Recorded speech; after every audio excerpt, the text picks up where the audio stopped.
Welcome to today's video. As you can see by all the stuff that's here on the work table, we're going to be doing sort of a, I guess you would call them like a build guide type video. It's going to be a build guide slash review because I have this guy right here, the Fujin V3 Lever, the version 3 lever, and I've tested it before in the past, the version 2 I believe, and I got this one at Evo and I wanted to try it out. So I decided to turn it into a whole build guide, and we're going to get to that right after we talk about the merchandise. If you want to go and pick up some of the merch that we have, you can go on to teespring.com/electric-apparel.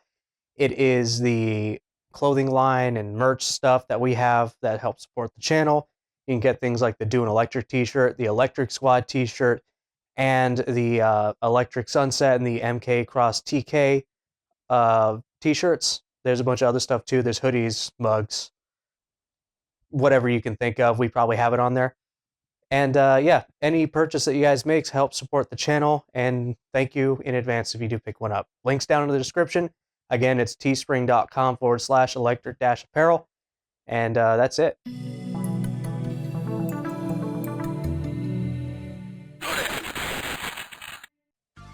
So, originally I was just going to be reviewing the Fujin V3. Man, these lights are hot. I forgot how hot these things get. I was going to review the Fujin V3 lever. I picked this up at Evo. I picked it up at Paradise Arcade Shop's booth. This is actually one of the first things I bought on day one, along with some of the other stuff that they have. I wanted to review this, and I realized that, you know, reviewing levers on their own kind of makes it a short video, and I wanted to make this one a little bit interesting since I am coming back to content production and not just doing a 8-minute lever review. So I decided that I would pick up some extra parts and I would just go ahead and mod it into the etokki Omni. This is a stick that if you guys haven't seen before, the review will be up here. I quite like this stick. I am happy that etokki sent me over this, and I can't think of any other arcade stick that would be better to mod in the Fujin V3. I have the Android 21 stick back there. That's the only other one that has a hole size big enough for a Korean lever. This is a full collar Korean lever, so I only had really two choices, and I'm not going to go and bring out the step down bit or whatever to route out a 35mm hole just to install this in a different arcade stick. So what we're going to be doing is we're going to take the Fujin V3. I don't think I'll need this. This is a 5-pin conversion harness for Korean levers to Sanwa plugs. For those of you who don't know, Korean levers have all 4 of the micro switches exposed with their lead and their hot, with the ground in the lead. And you need one of these in order to plug it into a 5-pin JLF connector so that you can actually use it. So this we probably won't need, but I'll keep it just in case. For the buttons, we are going to be going with the Sanwa SDB202s. I picked these up off of Arcade Shock's website. I picked the metallic for the metallic. These are gunmetal gray, as well as the white ones, because we are going to be doing a swap on some of these. So that's going to be fun. That's one thing that I do like about it. It costs a little bit more, but since I got 4 of each, we will be able to replace all 8 Sanwa buttons on here. And that'll be really fun. And then just because they don't make any 24mm buttons for this, like Crown doesn't, I'm gonna be replacing the yellow ones up here. As you probably have seen, they have yellow 24mm push buttons. We're gonna be replacing those with the Sanwa's metallic, their silver ones, as well as 2 black ones. These are just some of the 24mm that I have lying around, and I decided, why the hell not? The yellow is going to kind of conflict with the gunmetal and the white anyway. So with that all out of the way, we're going to go ahead and just get right to it. The tools you're actually going to need are going to be a screwdriver, preferably a kit or just a flathead and a Phillips. I use an iFixit, what is this, 48-bit kit or whatever it is, something like that. I've been using this for a couple of years now. They're in a lot of my build guides as well as some other stuff. Fantastic thing to have around. They have bigger kit. This isn't sponsored, but they have a bigger kit. It's fantastic. Needle nose pliers, or in my case, these wire crimpers. They're just going to be in case any quick disconnects on the Sonwa buttons, on any of the buttons, are a little bit of a pain in the ass to pull out. Just in that case, you have this. You can just kind of pull them out if they tend to be more trouble. If it's quick disconnect, then it's going to be push pull. But I digress. And then the last tool is this right here. These are from the Victrix box, the thing that actually holds the Victrix stick in its case. I found these are actually really useful for when you want to set stuff and not scrape it around on the table and scratch stuff. It actually usually has a depth big enough to accommodate this stuff when you're taking it apart. So these things like this, if you can lift them up off the ground is a little bit, or off the table, is actually really helpful. So let's go ahead and get right into the build.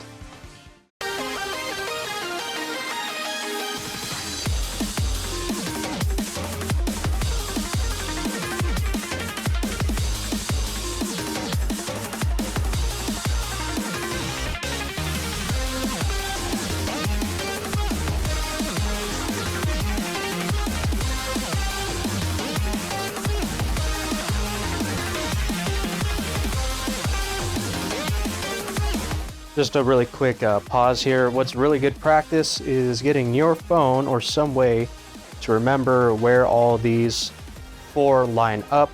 I'm just going to take a quick picture of what colors go where. That's yellow, orange, green, and red. It's a good reference because it really helps when you know how this is mounted and if the micro switches line up. That way you aren't constantly having to open and reshuffle around these wires because you put it in wrong and you got up when you meant down and left when you meant right. So, and here we go. This is the Fujin here. What's really nice about the Fujin is you got this metal plate at the bottom. It's really well kept together, really well built. So this is going to be really cool. It's got a clear bat top, which is kind of cool. It's got like this frosted clear bat top. That's going to be really cool looking. And let's go ahead and get that installed. First, you got these guys right here. This is your dust washer. You got your C-clamp or whatever it is, and you got your actual actuator. So let's go ahead and get this out of here. Okay, now that's all pulled out. We are going to, and look at that. Everybody has to bend the pins on these things just to get to the screws. Even people who officially put stuff together. That's just how Korean levers are, unfortunately. It'd be really cool to see if somebody can make a PCB that they sit on and make it kind of like a Sonwa or Seimitsu style. That way you're not like actually having to bend micro switch pins and, yeah, that way you're not having to bend tabs and stuff. All right, next thing that we got to do. Got to pop this out. Now, one thing that I like to do is I'll take a flathead, stick it in one of these openings, and then I'll just gotta hold this, but you just kind of do it like this. You just gotta ease it out.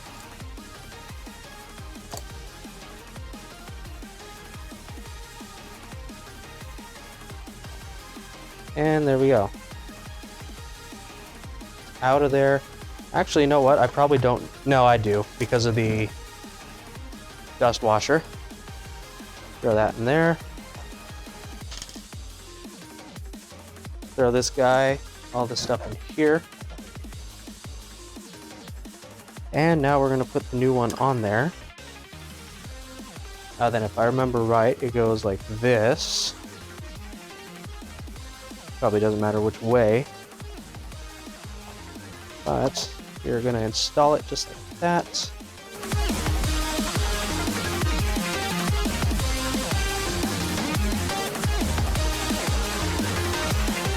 This is a nice thing about arcade stick building. It's like PCs, where most of these screws are magnetic. So you can actually just use something like this iFix-It kit. Now, hopefully, if I do this right, it should be a straight replacement. Shouldn't have to do any twiddling and twaddling around to try and get this thing to fit, or get this thing to input correctly.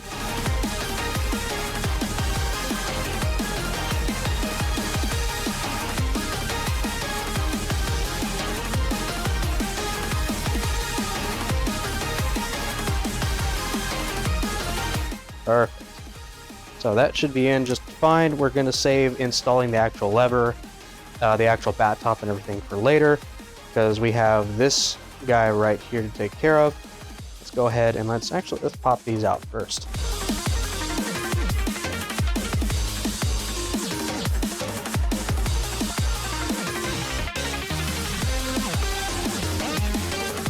Alright, so next thing we're going to do is we're going to take these metallic silver ones as well as the black ones, and we're going to be swapping the plunger part.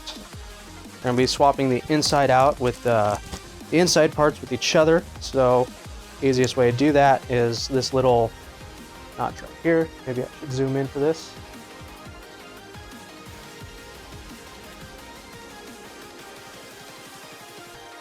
There's a little notch right in here. There, you can kind of see that. We're just gonna stick our screwdriver or whatever in and pop those out. Do that for all 4 of these. Alright, now that we have all 4 of them out, we're just gonna pop them in like that. And we have our new button. So how we're gonna do this is we're gonna do black on the inside, silver on the outside. We're gonna do the black rims on this side, or on the inside parts, and then we're gonna do the silver ones out this way. Perfect. Then, just gonna pop those bad boys in.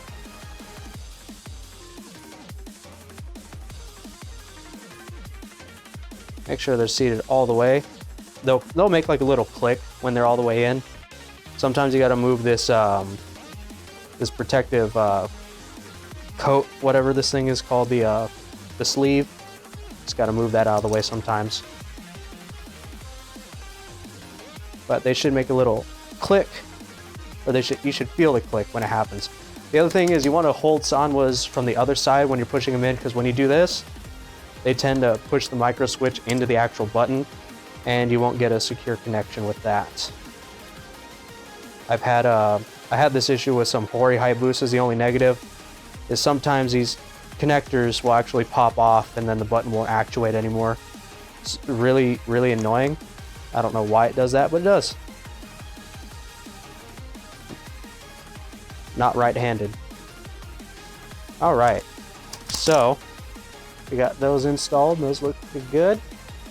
Now it's going to be onto these buttons. So, okay, we're not going to need the pliers to pull these out.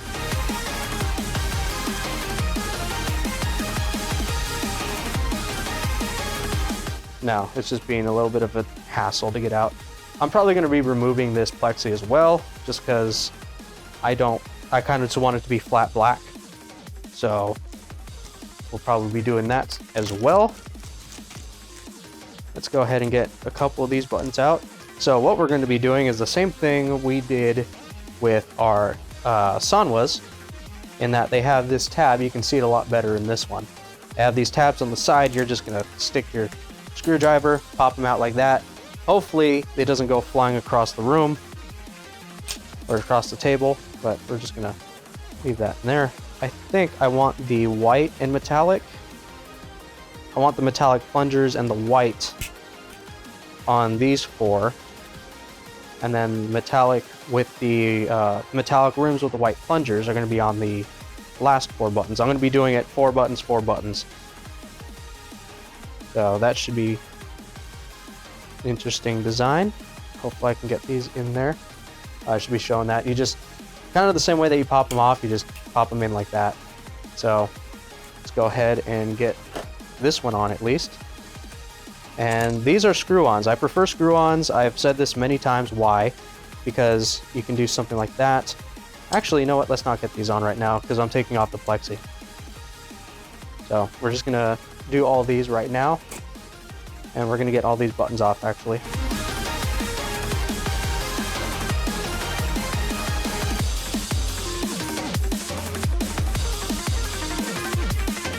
It's catching on the plexi, so it's a little bit of a pain in the ass to get out because it's catching on it. And I don't want to ruin the plexi. I don't want to crack the plexi because I'm putting too much force. Okay, we got all those buttons out. Let's go ahead and get this plexi off. Oh yeah, that's right. These use a star bit. I forget what they're called. The torques? They're the security bit, whatever they are. What size is it? No, not that. It is a TR9. I think it is a TR9 or it's going to be a TR8. Let's try 8 first.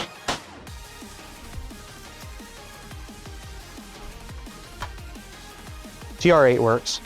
So, TR8 bit if you want to take the Omni's plexi off.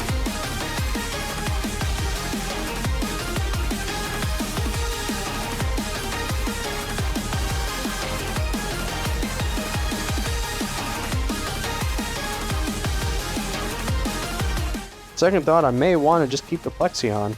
Yeah, the plexi is probably just going to stay on because I thought the etokki was actually on the plexi. I actually didn't look at it. I didn't take the plexi off when I first did a review on this, so I thought it was like, you know, on the actual plexi itself. That's interesting. Also, when you're retightening plexiglass screws, do not over tighten these. You will crack it. It's very easy to crack. I've seen it happen. With that little trip explored, we are just going to go straight into replacing all the buttons then. So that's going to be done off camera. View all. You know what? I'll just show another. I'll show another two. So we'll go right into that, and then I'll do the rest of them off camera.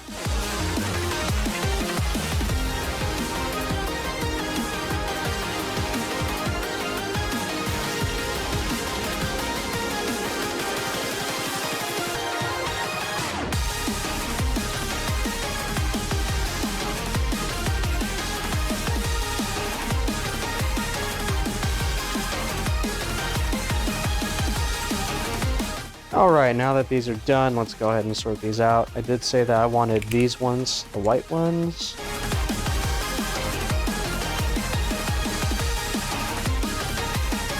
Alright, and then these ones pretty simple to install. Just slide it in from the bottom, take this here, and we're just gonna do it until it's snug. I like to kind of off-center them, that way I can tighten them like that. Just finger tight, you don't want to over-tighten them. Then they become a pain in the ass to get out. And my first set of screw-in buttons were Seimitsu's, and I had to destroy these rings here just so I could get them out. That was many, many moons ago.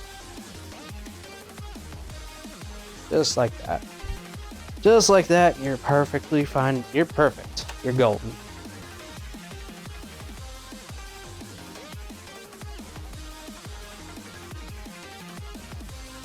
Okay.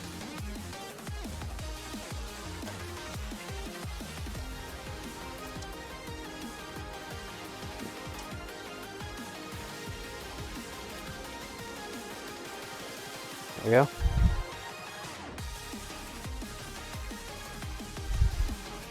First 4 down, and now we got to do the next 4.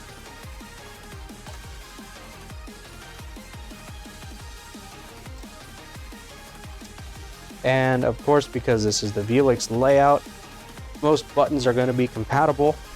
Actually, any button's going to be compatible. You aren't going to run into any sort of conflict here, just like you see here. There is no interference. And it's great. This is why the Noir is one of the most comfortable layouts, also one of the best layouts, in all honesty.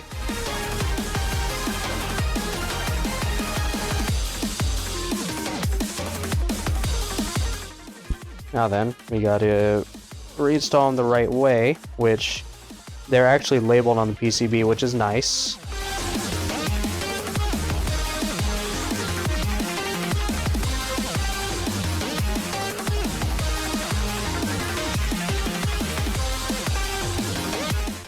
And somebody asked me in one of my comments, does it matter which one that you plug these into? It does not. So long as you have the ground and the lead, so long as you have both of them plugged in, then you are fine. it won't work if if one of them isn't plugged in, but you can plug them into any one of these and it will work just fine. So, put that out of the way. I think all we have left to do is put this back on and we are good to go. Let's go ahead and install the lever. I'm going to back out a little bit for this one just because this is it's a little bit different. Oh, this shaft is a lot thinner. Huh. That's interesting. That'll be interesting to see. Anyway, back it out, focus it, and here's what we are going to do. It's actually curved inward. That is the one that faces towards you. Goes in like that. I'm gonna stick it in there. It's gonna come out this other side here. Probably have to back out a little bit more, but it is going to come out like that. And we can rest it like that real quick, so I can show you guys real fast how to do this. This actuator goes in. And then, actually we are going to need, the needle nose pliers because, because we usually grab the C clamp or the E clamp and the bottom of the shaft, and we just give it a nice squeeze, and that will lock it in place. So, I don't know where my red ones are right now. They're somewhere in this room, but right now, we are good to go. It is a little bit smaller, actually, than the Taeyong. The Taeyong, this actually has a little bit thicker of a collar, because there's a little bit of space. There's like, what is that, millimeter or two of space? But, anyway, we should be done. I'm going to go ahead and close this bad boy back up, and then we'll be back with the some testing.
Alright, so now that we've completed the build, what I have to say is the SBD 202s are exactly how I remember them the last time that I played on them. They're great buttons. I did have some connectivity issues with them.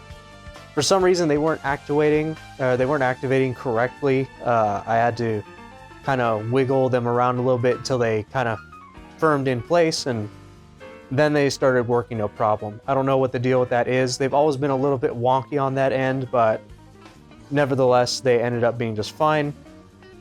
I think the choice for the 24mm was a good idea. They sit a little bit loose in the holes, but that doesn't really matter too much. I think it was a good idea to put them in the way that I did, and as you probably saw, and I mentioned it when I was doing the build, there is a little bit of a gap here in the plexi, between the plexi and the Fujin V3. It's a little weird, but you know, you don't really notice it. This frosted clear bat top is actually really cool. It's actually really interesting. It's kind of neutral, so it doesn't really conflict with anything going on here.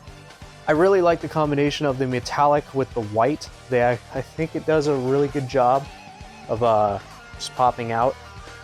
I think I'll keep it that way with the white here and then the metallic, the gunmetal gray ones on the outside. That seems to be pretty good for me. It's usually I would put the metallic ones. These four would probably be over here and the white ones would be in the side, but I kind of like the different look for this one. I tend to do that a lot with my builds. And so let's get on to the actual point of the video, which was the Fujin V3. It's a good stick. It feels, it's not super tense. There's not a whole lot of weight or resistance in the silicone grommet. I don't really feel too much resistance. It's just enough to feel really good. The actual installation process was fine.